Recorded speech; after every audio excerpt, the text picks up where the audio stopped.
This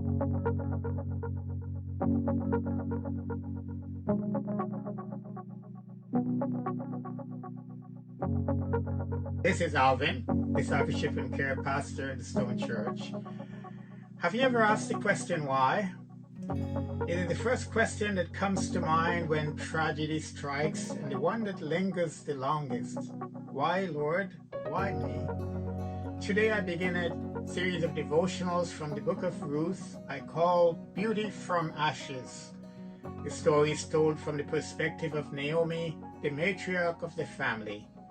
Began with such great hope for a better tomorrow, then tragedy strikes the family. Ruth 1 and 2. In the days when the judges ruled, there was a famine in the land, so that the man from Bethlehem in Judah, named Elimelech, together with his wife Naomi and their 2 sons, Mahlon and Chilion, went to live for a while in the country of Moab. They were Ephrathites from Bethlehem. They did something that any of us would do.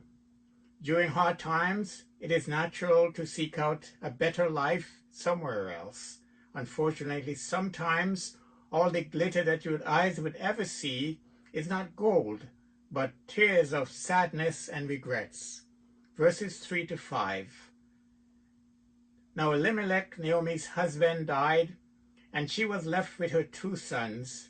They married Moabite women, one named Orpah and the other Ruth. After they had lived there for about 10 years, both her sons also died, and she was left widowed and childless. Perhaps you identify with this story in some way because it mirrors some of the hardship and disappointments that you have been through. You may have left your native land and traveled to another country hoping for a better life, when things went well for a little while, but then something like the global pandemic strikes and now you have lost everything. Or maybe it's even worse, the stress and mental anguish of trying to cope with life have resulted in some tragic consequences. Naomi believes that this was a direct hand of God's judgment on them, but it's sometimes difficult to discern why tragic things happen the way they do. What is certain is that the change of scenery did not do them any good. To be a childless widow was among the lowest, most disadvantaged classes in the ancient world.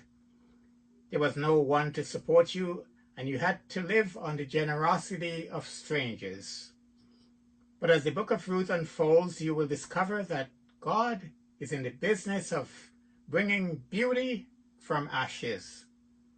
Naomi had no family in Moab and no one else to help her. It was a desperate situation, so naturally she decided to return home. In her grief, she cried out to God, blaming him for making her life bitter instead of better, while all along neglecting to see the gift that God had placed in her path, Ruth, one of her daughters-in-law. Have you ever been blinded by your loss? As the story unfolds, you will realize that God is a loving God, faithful, powerful, who has never failed to provide for his children.